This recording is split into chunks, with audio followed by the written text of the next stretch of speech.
PRP itu kayak semacam tindakan yang kayak bahasa aku aja kayak keluar darah, terus pakai anestesi dari krim gitu.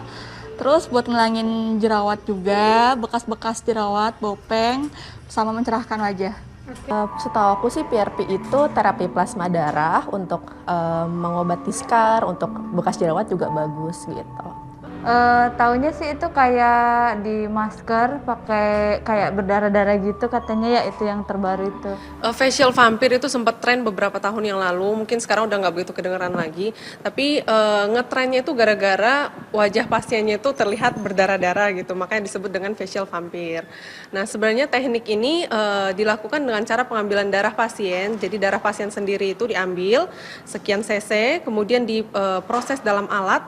Kemudian dipisahkan sel, jadi alat ini akan memisahkan plasmanya dan sel darahnya.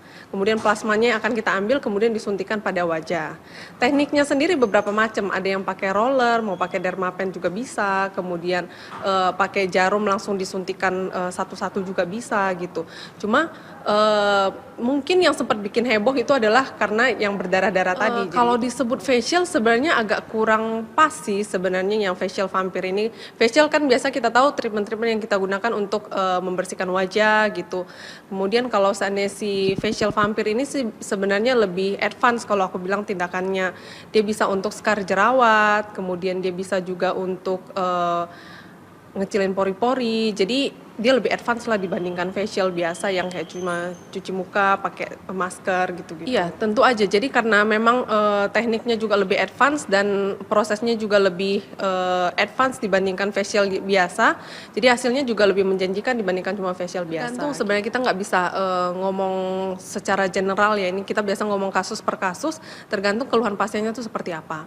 Misalnya yang tadi aku ambil contoh acne scar. Kalau facial biasa tentu nggak akan bisa mengatasi acne scar. Beda sama si facial vampir ini. Facial vampir bisa untuk mengatasi acne scar. Sebenarnya nggak ada patokan apakah sudah sering melakukan treatment baru boleh melakukan facial vampir ini, sebenarnya nggak juga. Tergantung kebutuhan kulit masing-masing. Jadi facial vampir ini juga bukan cuma untuk keluhan-keluhan kulit yang advance kayak tadi aku bilang scar jerawat gitu atau ada flek. Tapi kalau untuk wajah yang normal, cuma pengen ngecilin pori-pori gitu, itu juga bisa mencerahkan. Si facial vampir ini juga bisa. Jadi semuanya tergantung kulit masing-masing sih, semua bisa dilakukan. Memang kita prosesnya itu akan dirusak dulu kulitnya. Justru karena ada proses perusakan itu akan ada proses penyembuhan gitu. Nah nanti setelah dirusak, ada proses penyembuhan, nah nanti acne scar-nya akan naik gitu. Bopeng-bopengnya jadi lebih dangkal, nggak sedalam sebelumnya aja. Cuma memang kualitas darah seseorang juga akan mempengaruhi hasil. Jadi kalau memang pasien yang pola hidupnya sehat, kemudian ya pola hidupnya sehat, pola makan, pola tidurnya teratur, kemudian tidak mengkonsumsi alkohol dan rokok, tentu hasilnya akan lebih bagus dibandingkan pasien yang pola hidupnya lebih kurang sehat.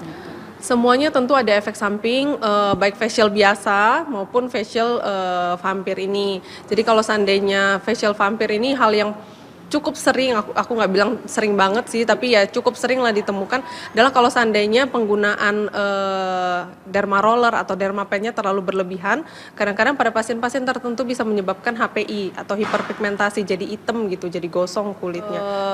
Untuk habis treatment ini biasanya memang kita anjurkan pasien-pasien untuk menghindari sinar matahari berlebihan, terutama 1 minggu pertama. Jadi itu tadi untuk mencegah yang tadi aku sempat singgung, HPI, hiperpigmentasi akibat inflamasi berlebihan gitu. Jadi kalau seandainya terkena paparan sinar matahari yang berlebihan juga makin memicu kulitnya gosong gitu ya. Dan biasanya kalau acne scar gitu juga nggak bisa pulih 100%. Jadi kalau yang punya jerawat mesti dijaga benar-benar.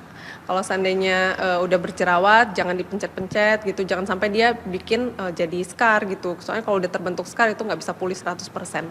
Bisa jadi lebih baik tapi nggak bisa pulih sempurna.